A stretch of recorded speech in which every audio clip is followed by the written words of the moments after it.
Welcome to today's career transition workshop. We have some fun things planned for all of you.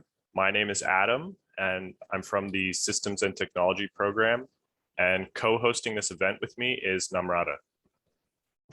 Hi, everyone. I'm Nam, and I'm from the Engineering Design program at McMaster. And I'm very excited to be hosting this event with Adam today. Let's start off by congratulating all of you for completing your community engaged projects for your respective programs. Community engaged projects are a big part of SEPT educational experience. Project learning at SEPT, particularly at the master's degree level, enabled us to work hand in hand and mind to mind with SEPT faculty, staff, and community partners on complex real-world challenges that require leadership, creativity, and collaboration. We have worked with our respective project teams over 8 months to identify stakeholders, understand their needs, and propose and develop solutions that generate tangible value. These projects have allowed SEPT faculty and staff to remain current and actively involved with industry, government, and NGOs. The projects also provide community partners added assistance as they tackle today's problems and explore futuristic opportunities. We, the students, come away with competencies, accomplishments, stories, and professional contacts needed for career and life success. This dynamic approach to learning by doing in collaboration with community partners is the essence of experiential education at SEPT. 2020 to 2021 was an exceptionally successful year for community engaged project learning within the graduate degree program at SEPT. Faculty, staff, and students participated in more than 35 projects spanning across the public, private, and not-for-profit sectors. All SEPT graduate programs were involved: policy, design, systems and technology, and manufacturing.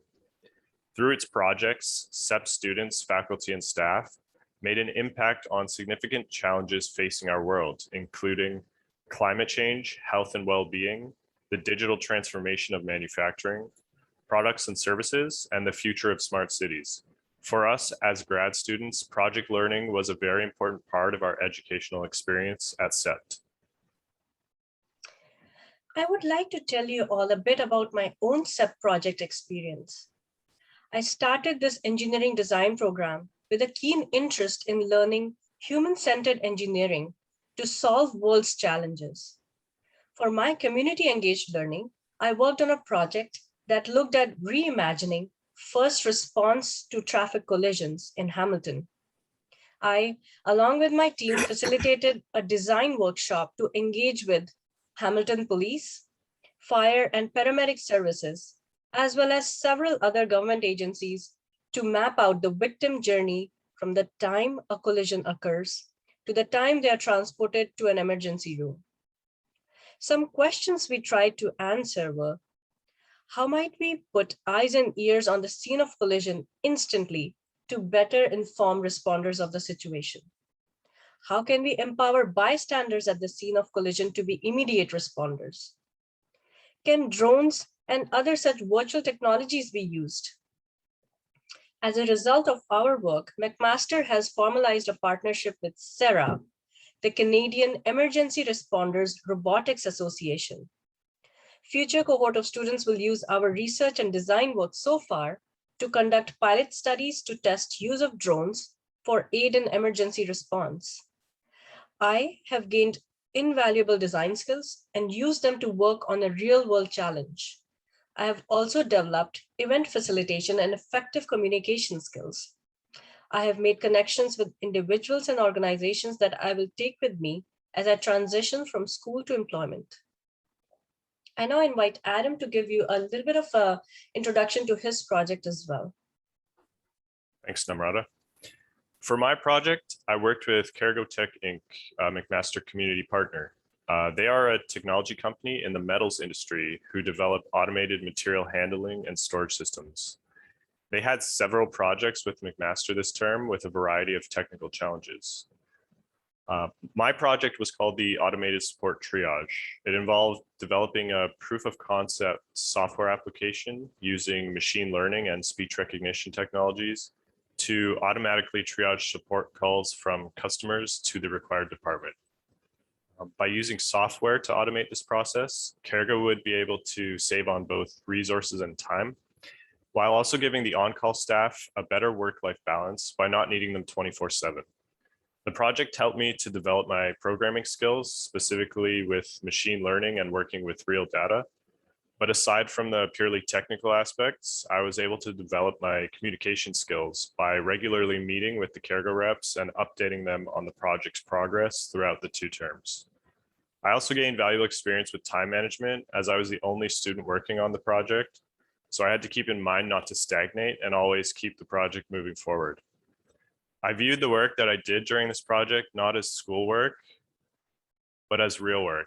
It felt like I was working on a project at Cargo, not just on some assignment for class. As I've come to the end of my degree, I have now found employment, and I owe it in part to having been part of a community engaged project. The common denominator for everyone's projects is the involvement of partners in the Greater Hamilton and Toronto area and beyond. So on behalf of SEPT, we say thank you to the 24 partner organizations that make community engaged project learning possible. We also thank Richard Allen and Salman Bawa for building the relationships with these organizations to support project-based learning. Now, we welcome Sally Simpson, who's here to help us prepare for the transition from working on school projects to landing our desired jobs. Sally Simpson has a problem to solve. Not enough people are working in their dream jobs. Sally holds a master's degree in social justice and community engagement from Wilfrid Laurier University and a graduate certificate in career development from Conestoga College. Prior to attending school, Sally was a project manager in event marketing for 14 years, followed by an ESL teacher in China. Sally's event management career involved extensive travel throughout 28 countries, working with Fortune 500 companies such as IBM, RBC, Petro-Canada, and General Motors.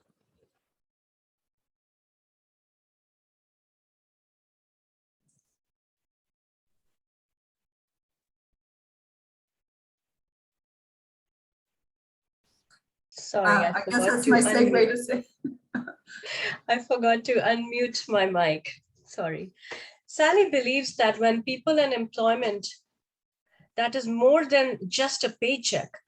Not only do their lives become more meaningful, but through this transformation, they become powerful beyond measure. Sally's life goal is to do work she loves, helping people succeed academically so that they can identify and prepare for their dream jobs, and in doing so, impact their own communities in a positive and sustainable way.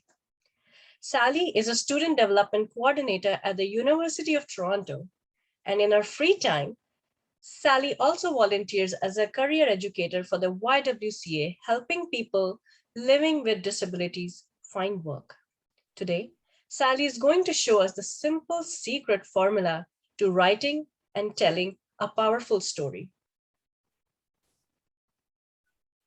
Go ahead, Sally. It's all yours. Thank you very much. That was a lovely introduction. I'm so excited to be here today. I'm going to share my screen. So this sometimes takes a minute. Even though I do it all the time, I still think I'm doing it wrong. Can you see the screen? Yes, we can. Okay, great. Because, okay, so, all right. So thank you very much for inviting me here today. I'm really excited. We're going to talk about how to engineer your own story. Our learning objectives today, we're going to look at some key skills. I'm going to tell a story of my own. You'll learn the secret formula, and then you'll have a chance to write your own story. So let's, before we get started, I'd love to test your knowledge a bit. We have a poll, and I'm sure a lot of you, if most of you, if not all of you, know what SAR stands for, but if you can make your choices and we'll see how we go. I guarantee you, for those that don't know what SAR stands for, you're going to learn today. Okay, we have, looks like we have about 11%. That's correct, Sally. Is that everybody? No, that's not everybody. Okay. So if you want to just make your choices there.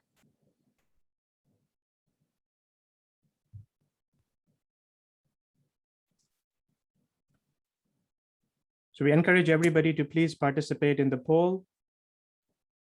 Yeah, the ball didn't show on my screen. Oh. Let me try to relaunch it. Okay, can everyone see the poll now? Yes. Okay, great. Yes, please go ahead. It's going much faster. Some internet. I love the internet when it works. Okay, we've got 82%, 94. Awesome. I think we can show the results now, Simon. There we go. All right, so very, very close. The answer is, oh, there we go. I'm just going to stop the sharing. Can you, or stop the, there we go. The answer is B, situation, action, result. Thank you very much for, so most of you got that. And the other one, very close, situation, analysis, and result. It's all about the action, which we'll hear all about in a minute. Let's start with the key skills. There's there's many skills. I have a degree in career development. I study the market every day. It's a passion of mine. I love what I do.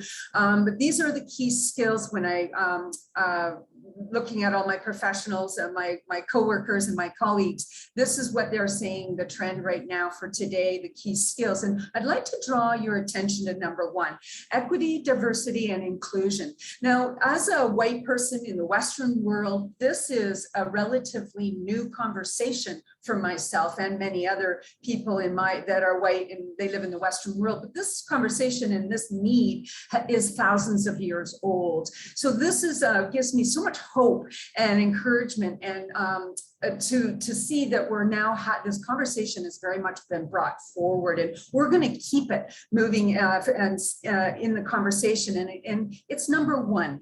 If we're not, and it's a continuous learning, you don't go and take one class and say, yes, I know EDI and check and on to the next thing. This is a continuum throughout our entire lives. If we're not learning and advocating EDI, all of our other skills will be less. So that's why it's number one. It is foundational to all of your skills, no matter what skill that you bring to the workforce and to your personal and professional lives. The team has put together, there's lots and lots of companies out there. We have one slide. So we put together a collection of organizations that are practicing and advocating for EDI. So we wanted to share that, and we have even some articles that will give you even more information. And it's just to get you thinking. You're getting ready to graduate. So it's a great thing to be looking at organizations and really examining them, because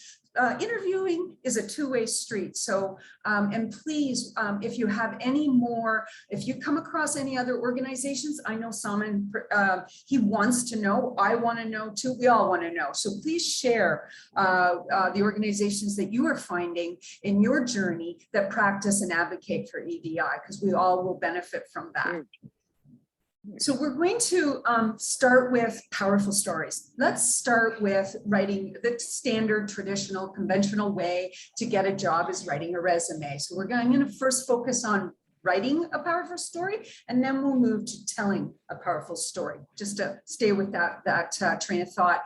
When we're writing our resume, and even when you get to the interview, it's all about perspective. You're writing to the hiring manager. So it's what do they need? So we always want to remember when you're writing the resume, when you're going to the interview, when you're talking to somebody at a networking event or experience, you want to think of their perspective. What do they need? Just before COVID, I had the opportunity to meet with the human resources director at the city of Hamilton. And she shared that within 24 hours, they're inundated with 200 applications. Now, because I study the market and career development, That number's low. Usually organizations of that magnitude, they report in that they get 500. So possibly City of Hamilton caps it because it's just a tsunami of applications coming in. And this is a dramatization photo, but I want you to remember that when you're writing your resume, the person reading your resume, that's their desk. In that pile of paper, or the one coming into her to add on to it, your resume's in there somewhere. So we want to keep that framework in mind. Don't want to frighten you, but that is the reality that we live in. When we're getting ready to get our resume ready, the best thing to do is to target right. And remember that that individual sitting at that desk with all those papers, all those resumes, they're shopping. They're shopping. They have 500 applications. They're only going to call 5 if they have time. They're going to call 5 people for an interview. So you want to stand out. And the best approach is to look at the job posting and you target right to that resume. Now, how do we nail that resume that you're targeting? You know, your bullseye, your target is that job posting, but how we nail that resume? How do we stand out in that pile? It's the power of the story. Your awesomeness lives in your stories. I've been teaching this class for a few years now, and I used to just lead with the formula, which I love because I made the little formula, but I have learned that sometimes it's best to tell a story through a story. So I'd like to share a story with you, and I'm going to incorporate the formula into my little story. And I'm going to talk about how the first time I ever made shepherd's pie. For those of you that aren't making shepherd's pie, let me tell you what it is. So shepherd's pie is a very traditional hot dish in North America. It's layered on the bottom, some ground beef and onions. In the middle, there's some corn. And then on the top, especially when I make it, there's as much mashed potatoes as I can get. And you put it in the oven. So that's shepherd's pie. Here's the little formula. It's not the formula, but here's my storyline. You can just sit back. You don't have to read this. Sit back and listen to my story, and I'll share the formula after that. So I grew up, I'm one of 5 children, and my father owns his own business. He's also a single parent, so he's a very busy person. My father also happened to be a terrible cook.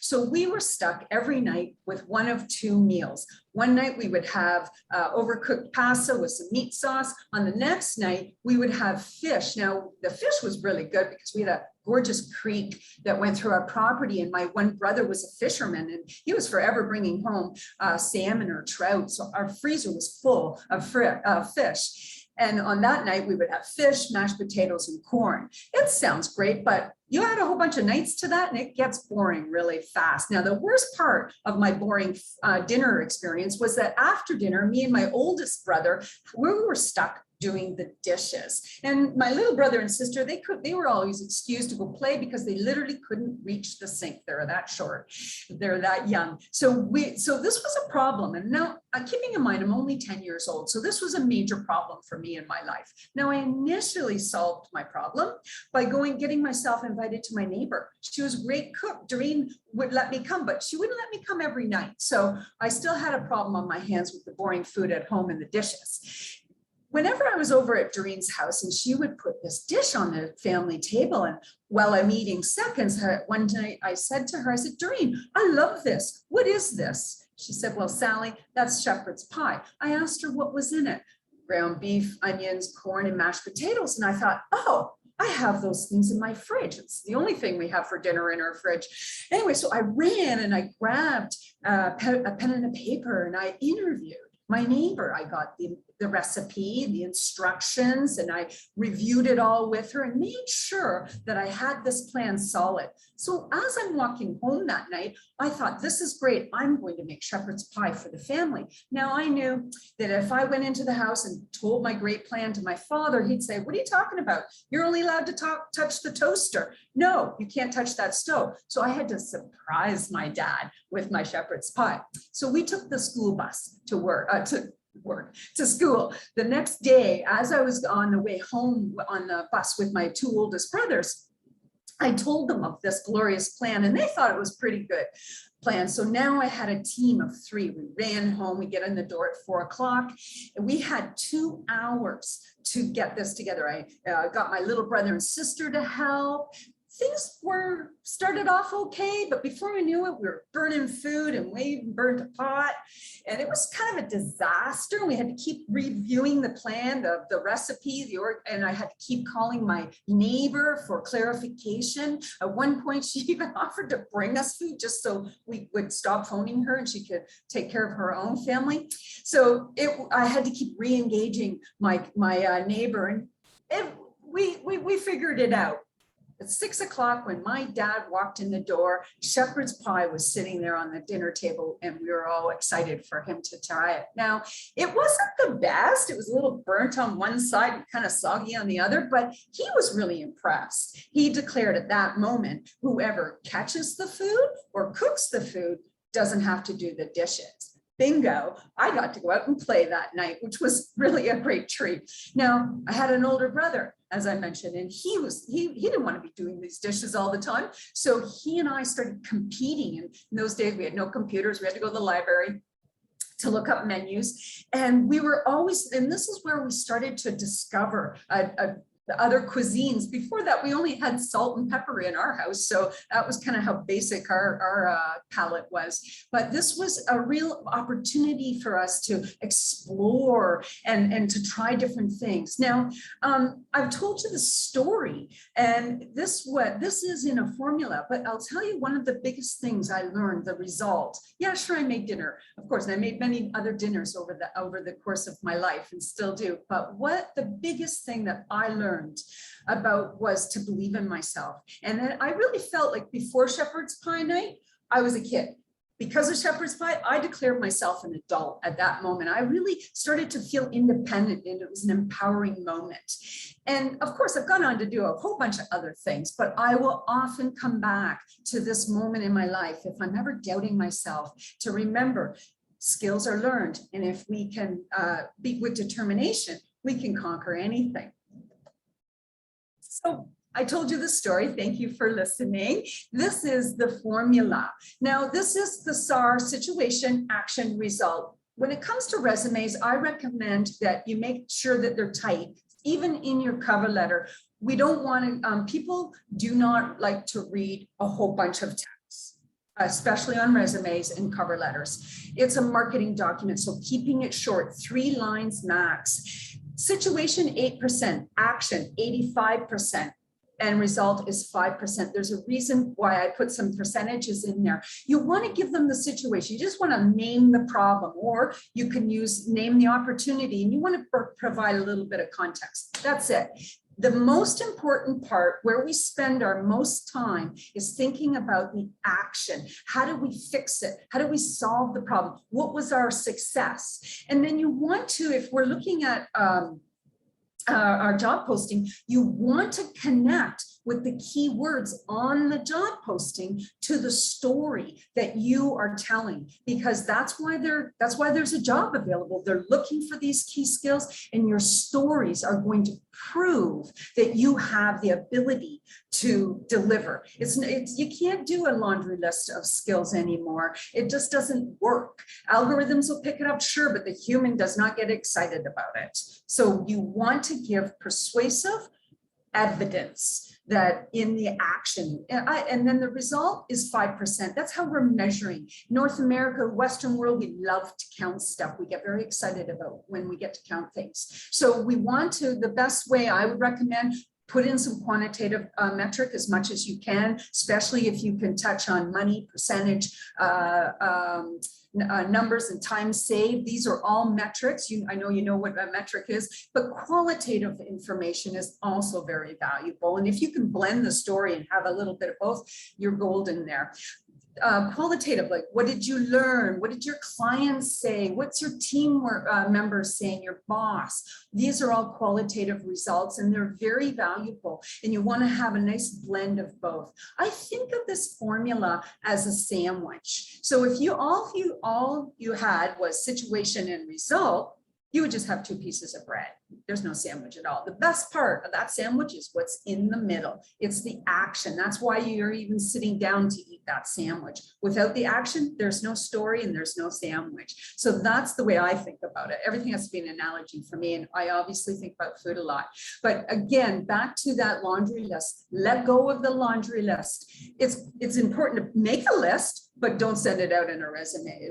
It will fall into the blur of the 500 people that have not attended this class. So you want the powerful stories, because what's happening when the reader, if you've written a really good SAR story, the reader starts to imagine you doing the very thing you're talking about. When that starts to happen on the reader side, and you've connected to the skills, there is a heart-to-heart connection happening, and they start to imagine you, and you start to become a real person. You go from a name on a piece of paper to this actual person that they need to call and have an interview with. That's the goal. You want that phone to ring. You want to get that text, come to the interview. That's the goal.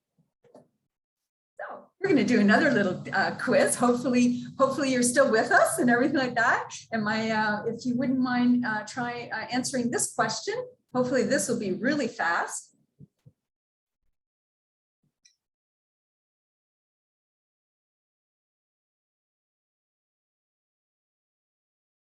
So far we have 100%, which is great.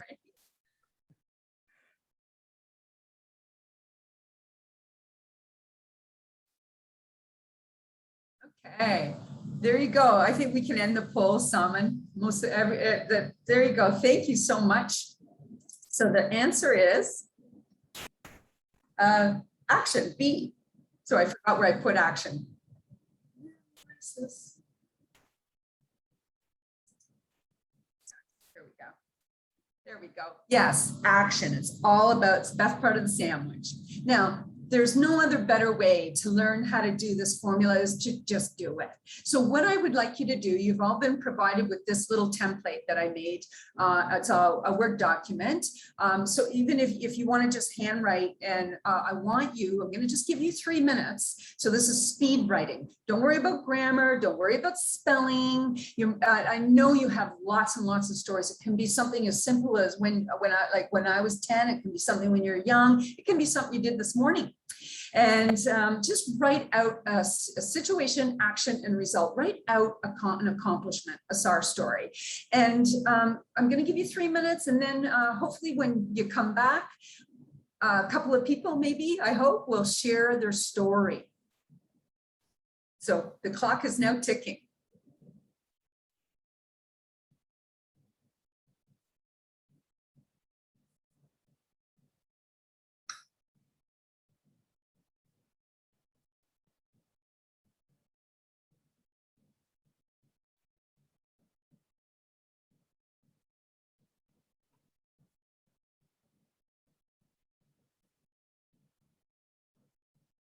And I've put the formula back up on the screen for you.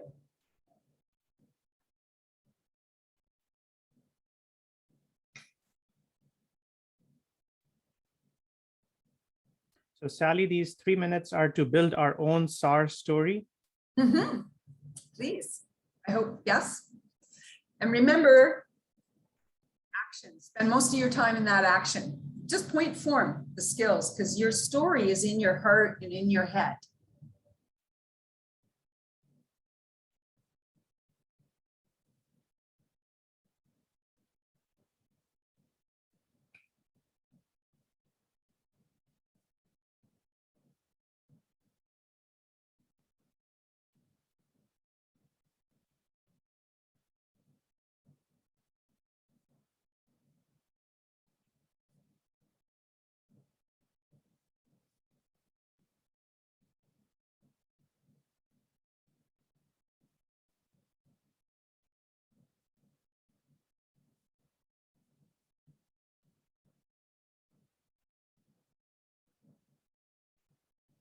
So you have 1 minute left.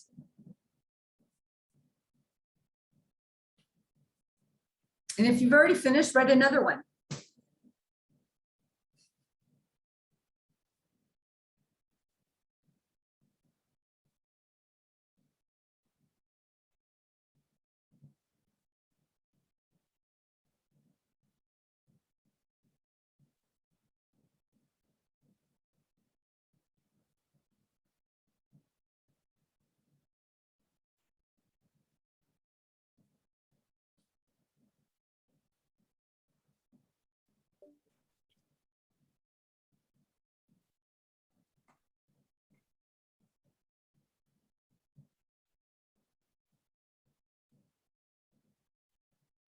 Okay, the countdown is on. Sally, I have a question. Sure. Does the story have to be about our work or our studies, or can it be anything? It can be anything at all. We're learning a new dance. And when we're learning a new dance, I find that it's easier if it's just some not work stuff. Work is too heady. And so to something from your heart. I had one of my favorite stories that I heard from a student. She talked about, she wanted a dog. And her parents, she was a grad student, she wanted a dog, she lived at home, and they're like, no, we don't have a fenced in yard. So she took on building a fence because she wanted a dog. And so she became the project manager and of this fence project. And she talked about how she built this, she got this fence built, and of course the best result was she got her dog. So it was such a great story. Yeah, it doesn't have to be, but we're still going through the same dance. I think, okay, so I gave you a little bit of an extra time. That was a great question, Namrata. So I would love, does anybody want to share? Is there any sharers out there? Hopefully, and you can just, I can't see. So Salman or Namrata, if you can see the chat box, because I'm in presentation mode, so I can't see it. So I guess if anyone wants to share their story, their SAR story, please unmute your microphone, turn on your camera, and share your story with us. Yeah, we don't have to see the written format. Like I said, that was just for you. That's your working draft document.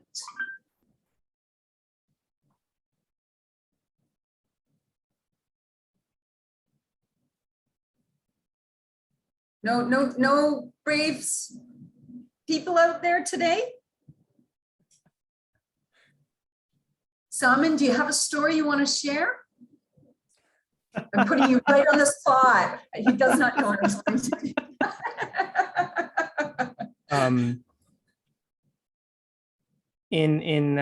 Or about 6 years ago, when Richard Allen and I were thinking about students and how to give them a great experience when they're in the program, one of the things that was the assumption within the faculty and the staff was that the students would really love to earn while they learn. So that was the situation, earn while they learn. And that was something that was a great concept. But that was tough because a number of our students were essentially international students, first time experience coming to Canada. And on top of that, put us in competition with the co-op offices and the co-op services. So the action that we took was to talk to our students, and that's what we did in and around the 2016-2017 timeframe. And we asked our students, what is it that you want? And interestingly, they did not select earn while they learn. Interestingly, what was the most important thing for our students in 2016-2017 when we tried to talk to them is trying to get a job upon graduation and trying to reduce that gap that it takes from the time that they graduate to the time that they land a job. And Richard Allen and I were fortunate enough to go to Sheffield in UK, where we learned their community engagement model, and then come back to Canada and figure out how we could build this model at McMaster in the School of Engineering Practice and Technology. And our model was this community engagement model that you're seeing, Sally, today with all the projects around which are community engaged projects that students are involved in.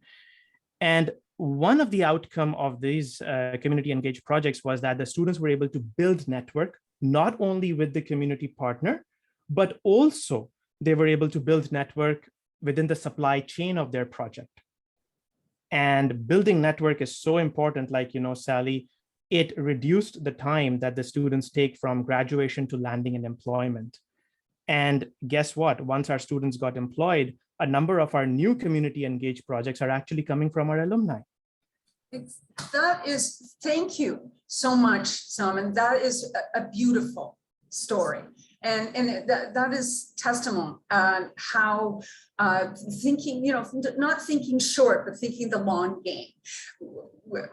Letting go of the money if you can afford it, because we all understand if you have to pay rent and eat, that's for sure thing. That's no matter what, you have to do that.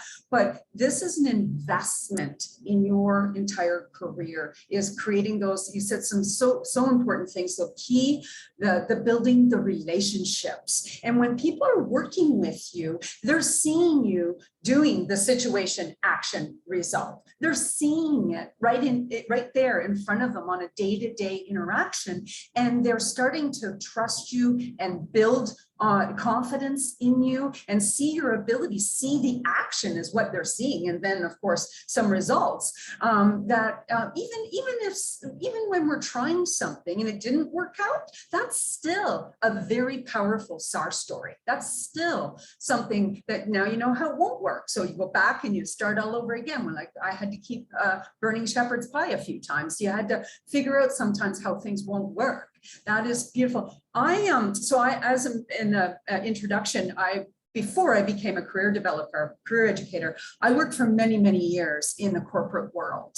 And when I was doing my training to become a career educator, it was text. It was your typical academics like to write a lot of words. So I was reading all these pages and I'm listening to the lecture, and I was just, this sort of sounds familiar. And it wasn't until I put it down in what you see in front of you right now, this little template, I call it my formula, that it jumped out at me. Oh my goodness, I worked for 14 years in the corporate world. I sat in the boardrooms of the largest companies in the world, listening to my CEO pitch our plan, or the client telling us what their problem was. And then we would come back with how we believe that we can solve it and what our expected results would be. And we won business. SAR is persuasive evidence-based conversation, and it lives in the business world. And and here it is right now. So whenever you're talking to your clients, to your boss, to your team members, to your coworkers, to anybody,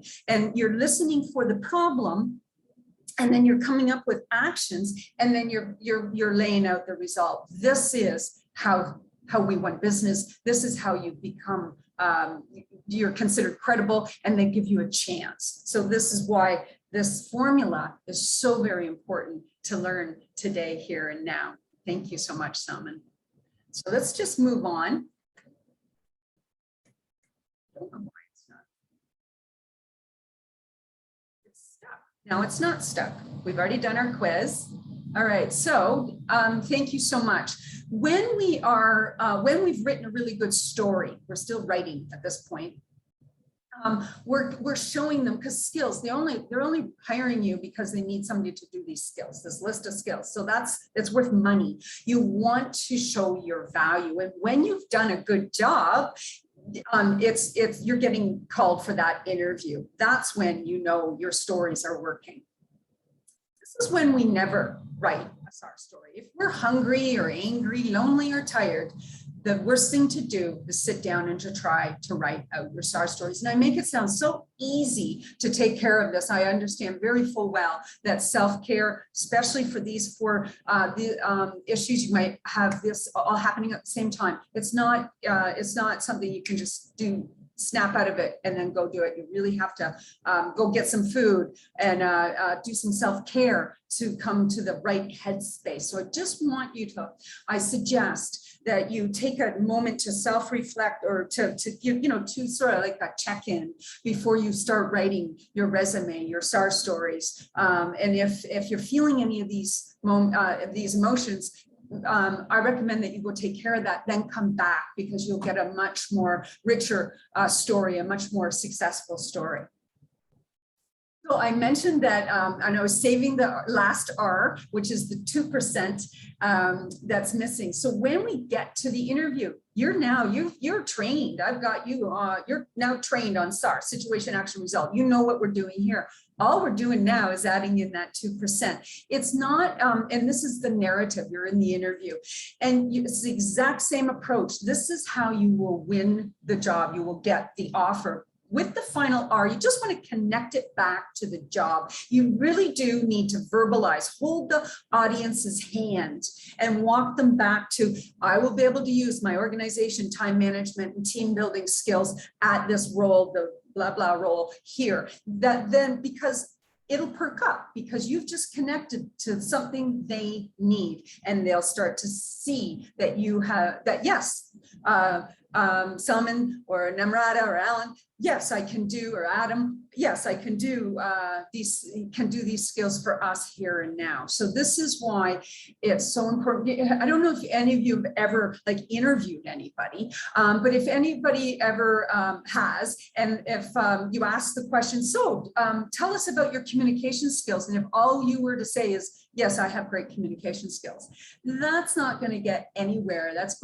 You're not going to get any point there at all. So remembering that all interviews, all resume writing, all interviews, there's a point system. Whenever you connect to the job skills that they need, and you know the industry needs, just in case the jobs posting didn't mention skills that you know is going to be required in that job, then definitely include them. You want to help them see your value so you can get the points. You need to get the points. Now, those key skills that I shared, sometimes they don't list them, but you can go ahead and list them on every job posting in the entire world for every job. They need them. So I call them my back pocket skill story, my back pocket SAR stories, because especially in engineering or in a lot of jobs, most jobs, there's going to be, but especially engineering possibly, there's going to be a lot of hard skills. That's what you were specifically trained to do to be an engineer. So you want to have a lot of those stars. I would heavy end those stories, in fact, but you also want to come in with your key skills. And the reason why I say get those written, because in the interview, they are definitely going to be asking you the key skills. There's going to be key skills questions. So you will not waste your time by writing out all of those key skill stories.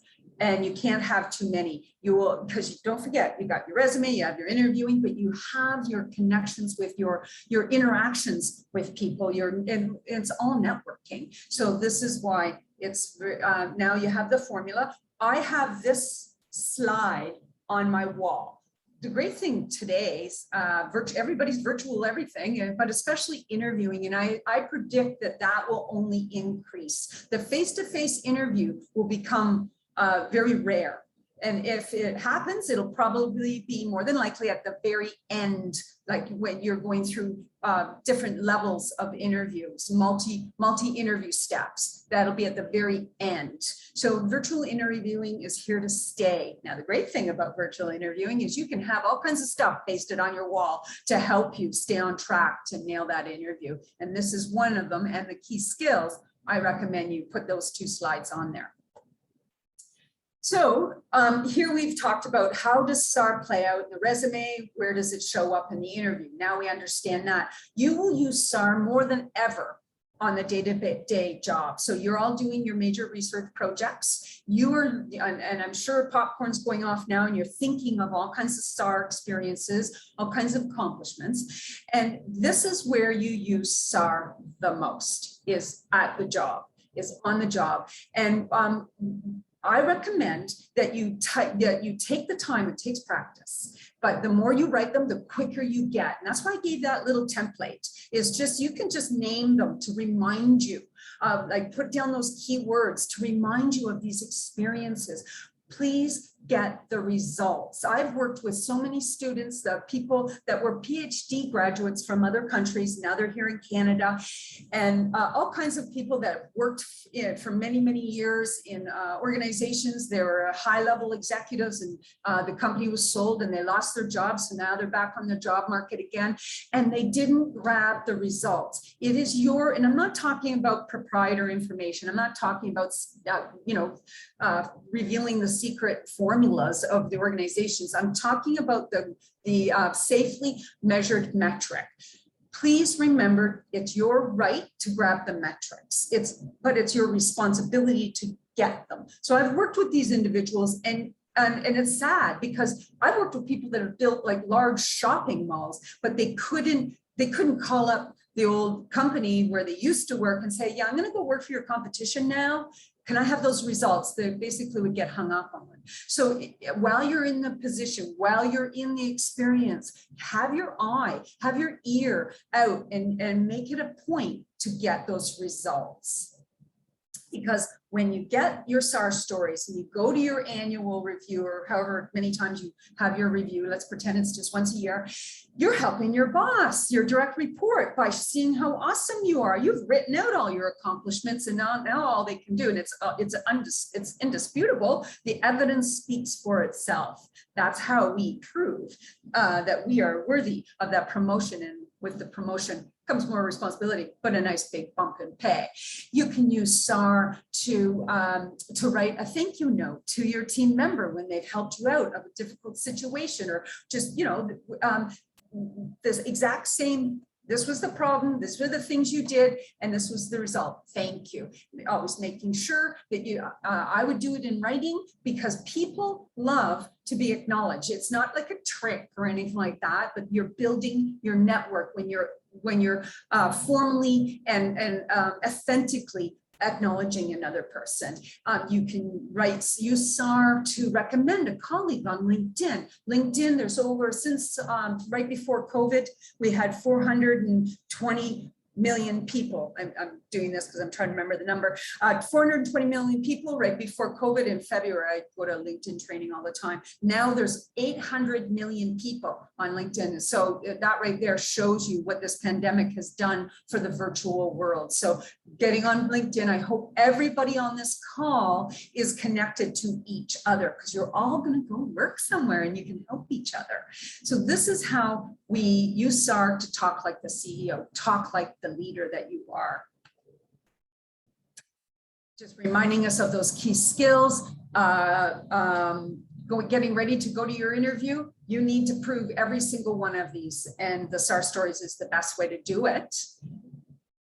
So that brings us to how we did today. Hopefully now you understand how those key skills fit into your story. We know the SAR formula, and we've had a chance to engineer our own story. So I'm going to assign you some homework that I hope you take on, but please write out one story for each key skill. You will not waste your time. It'll be, I guarantee you, it'll be a benefit to you. But I also want you to go a step further. For any job you've ever had, even if you are part-time working at Tim Hortons, all jobs are noble, all jobs are important. Volunteer work, associations, your capstone projects, your major research projects, any major assignment. I want you to write out a story, at least one, for any of those things those experiences that I just listed, basketball captain, stuff like that. I want you to sit down and write out the SAR story. When we start to see our value, I have students on a daily basis, minimalizing jobs that they don't think are important. I had one student left off a very important job that was key to that individual getting the job, because they were like the supervisor at a bakery at night, and they were an engineering student, and they didn't see the connection until luckily they mentioned it, but that person didn't mention it until literally 10 seconds before our meeting was over. So I'm so glad they accidentally mentioned it, because I sat them back down And those stories went down into their resume, and they got a job. And one of the comments at the interview was how impressed they were that they were able to do this job and they could lead teams. So it's very important. And please connect with each other and share the EDI, other organizations that are practicing EDI. We're going to help each other change the world. And the more EDI, more people practicing and advocating for EDI, we're going to be more healthy and more productive. So thank you so much. And that brings me to the end of my presentation. Thank you, Sally, for the amazing workshop. We hope you guys learned how to use the SAR formula to tell powerful stories about your project experiences. We will now hear from McMaster alum about their career transition. Please welcome Omoseke, who is an MEng design graduate from 2020.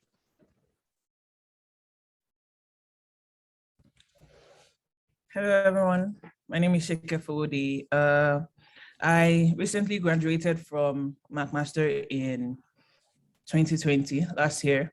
I finished my master's in engineering design, and I'm here to talk about my project and how I was able to make the transition into the work scene from my project work. So I'm just going to share my screen here. Yeah, I can't share because someone is still sharing. So. I'm trying to, it's me. Can you make me not a co-host anymore? Thank you. There, now Great. Sorry. All right, so basically, I'm just going to tell you a bit about my background now. I'm a creative designer, also had an undergrad degree in chemical engineering, and I always had a passion for creating solutions that bring about a positive change. I've been very creative, artistic, and all of that, and then I wanted to combine that with the engineering aspect and like design solutions for specific target markets. I'm also from Nigeria, and I don't know if anyone knows anything about Nigeria, but in a lot of places in Africa, there is an electricity supply problem. There isn't the luxury of 24 hours electricity provided, no matter how much you pay for it. So I felt like I always had this vision to create like a simple solution to that problem that seems to have lasted for so long, because it seems like nobody is doing anything about it. And the thing is, in Africa, there is a lot of sunlight. There is an excessive amount of sunlight. And I thought, well, I mean, if there's sunlight and electricity is what we're lacking, and there is already the technology to convert sunlight to electricity, then what is the problem? How can we make this easier, and how can we make this accessible for the average African or Nigerian, electricity for everyday life? So I came to McMaster to learn about innovation and all of that.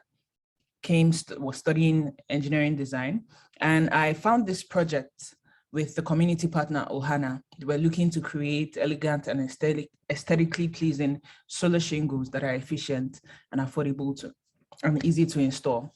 If you know anything about solar shingles are basically roofs made out of solar panels, and you want your roof to look like an actual roof, but it still generates electricity for your whole house. I thought this was perfect because it is the ideal solution to a problem that has been bothering me for a long time. So I joined in on the project. I realized that some previous work had been done, leading to a physical prototype that was built, and the goal was to improve on the already existing design. The project was also focused on designing for residents in US and Canada, which was fine by me. Some of my contributions to the project were designing appearance and aesthetics. Like I said, I'm very artistic, creative. So that was my main focus. I wanted to make sure that this product looked good as well as it worked. I also did some market comparison and selection of materials based on how they looked and their function and durability and all of that. I also like created some design sketches for it.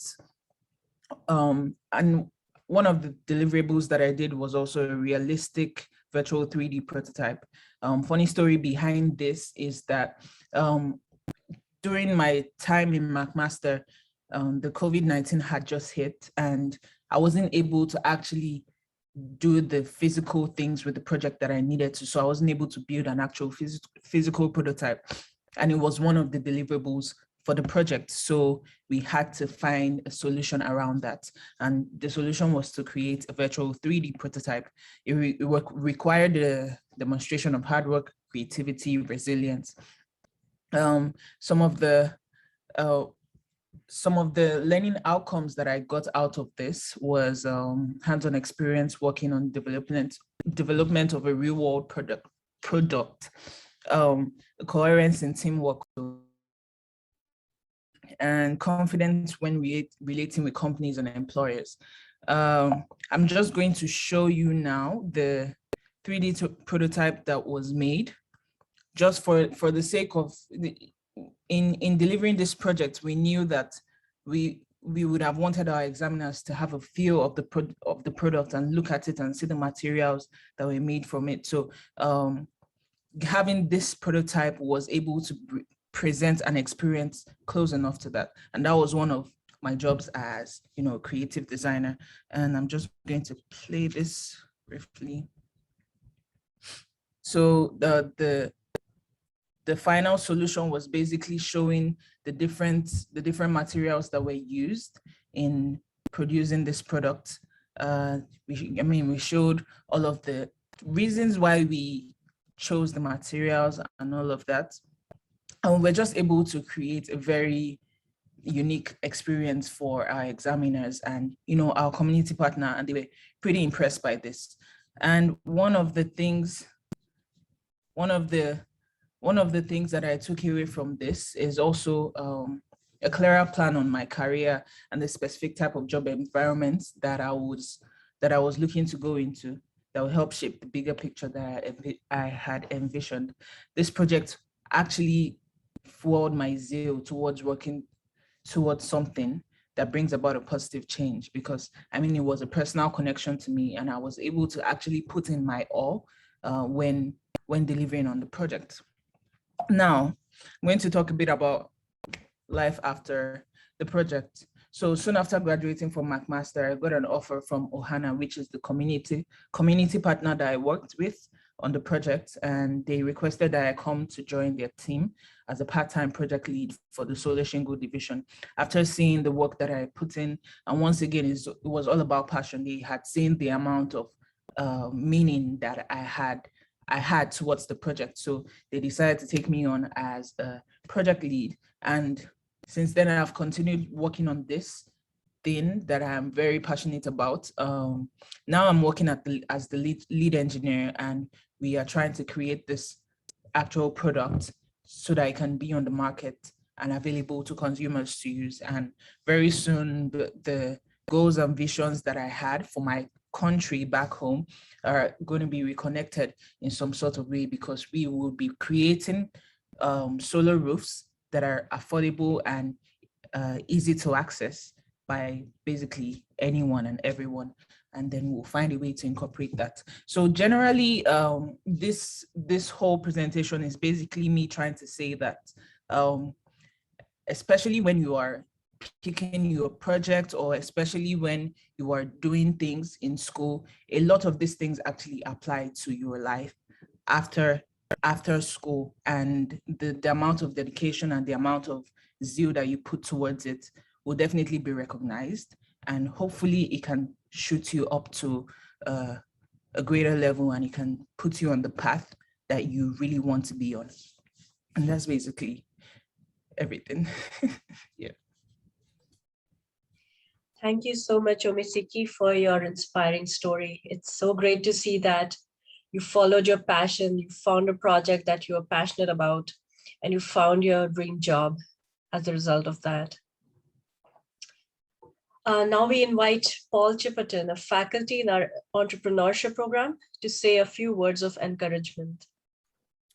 Hello, ladies and gents. Yes, I'm 51 and I'm on the board of directors of Angel Investors Ontario. I'm the CEO of a medtech company solving breast cancer problems. and I lecture at 5 different universities at various times of the year on both sides of the Atlantic. Run a number of startup companies, but I began exactly where you guys are now. I graduated with a chemistry degree in England, and I had a co-op. I had a community engagement thing. I worked for Rush as a medicinal chemist. Now that was really valuable on 2 levels. One that I think you guys may definitely recognize, and the other you may recognize but may not want to. The first is doing community work, applied real world activity is a key differentiator. It gives you a leg up over every other theory only degree. Why? Because it's synthesizing the gap between the academic world, we're doing this for grades, to the real world. We're doing this for money for the rest of our lives. So that's the first one. So you get a competitive advantage from this. And I think to the previous speaker, you should, and I love the word, you should approach it, I hope you've approached it with the level of zeal it deserves, because it is a key differentiator, both on your resume CV to get you an interview, and a key differentiator in the storytelling as to why you can close that gap where others can't between the academic learnings and the practicalities of real life and paying bills and turning up for work, digitally or physically, whatever the circumstance is on any given day. So firstly, you've been given the opportunity to differentiate. Grab it hard. Build stories around that, but do so humbly. I have hired a lot of people in my time, and I find that the average student who comes in, who's done 2 weeks of market research, and now can tell me they know what digital marketing is, doesn't wash well with me. But if someone can come in and tell me, look, we did the very, very basics in our class on digital marketing, and I did a couple of these things, but I'm not going to be running Google next year, but I think I've learned enough to help your company and contribute here. And one day I want to run Google, is a good thing and a good way of closing the gap. So firstly, you've got a differentiated position and story to tell. Tell it hard, tell it humbly, but telling in a compelling way as to how you can create value from academia to the real world. The second thing I would say is, and some of you guys probably recognize this, you are not going to necessarily like what you do for a living. And that's not a bad way of finding out while you're still a student. So I did chemistry, I got a chemistry degree and realized I didn't want to be a chemist. Uh-oh, this is a bit of a tricky situation to deal with for the rest of my life. So I did something else that I think I'd like to recommend to you. There are lots and lots of lazy people out there in the world. There are lots and lots of people who will not take on more work. There are lots and lots of people who will say, it's not in my job description, I'm not going to do it. Be the person that says yes. Be the person that says yes and take on more. And be the person that says yes and take on more, but be mindful, very often people are going to ask you to do that for free or voluntary. So your obligation is to choose which ones you say yes to help more senior people, busier people, people who are going to help and influence your future by saying yes, but yes and. Okay, maybe you're not paying me for this, but what is the payoff 3 months, 6 months, 8 months from here? How can you help me get a job? How can you help me get a new position? How can you deliver upon me a favor that I'm now doing you? Because yes, for just voluntary roles, coming from Europe, I think is completely inappropriate. I always pay anyone and everyone who's an intern with me or a co-op student, and any that I introduce into other jobs or other roles, I insist who's hiring them that they pay them, because I think it's morally ambiguous, if not dishonest, to not do so. So the third one I would say is, and Sally might nod sagely at this one, you've got minimum differentiation at this moment in time. Saying yes and will be powerful for you. Differentiating and telling stories will be powerful for you. The other thing I would encourage you to do is go out there and be you. When you go to conferences, when you go to meetings, you end up talking to people, and stuff on the board or on the big screen can be really boring. I go to conferences because I have to, and I have a game face, which is I have to talk to 15 people about breast cancer lesions today or prostate cancer whole gland ablation today. And after that, I don't want anything to do with these people. So I have an extrovert face, my game work face, and I have my private face. My private face here is to decompress from all of that nonsense. But I know that you get more jobs and you get more opportunities by knowing more people and having your name and your activity resonant and your story in the right mind at the right place when they need something. And if you are a yes and person, if you can cover that gap between academic world and real world, which is an advantage you've got, and you can communicate that both in a hard way, here's my IQ, but in a soft way, here's my EQ. I'm into cycling, I'm into knitting, I volunteer at dog kennels at weekends. That's what people bond over, and that's how and why people remember you a long time down the line, as opposed to the other 842 people who have the same degree. So I would conclude by saying you guys are gold collar workers. We're in a tech world that's just accelerating. You have an applied degree, or maybe two in some cases, and you have a clear differentiated position. You have an opportunity. You have a year. You have to get your hustle on, because there's a bunch of you coming out getting the same advice from us next year.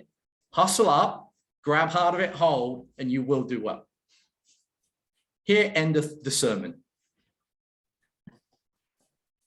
Thank you so much, Paul, for your advice as we graduate and we go out in the world to tell our stories and start our careers.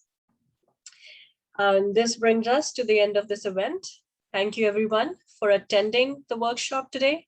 And thank you again, Richard and Salman, for putting this together. We hope that you all are leaving feeling equipped with some storytelling skills and that you can use these while talking about your projects with potential employers. Thank you, Sally, for the workshop activities. And thank you, Omoseke, for your inspiring story.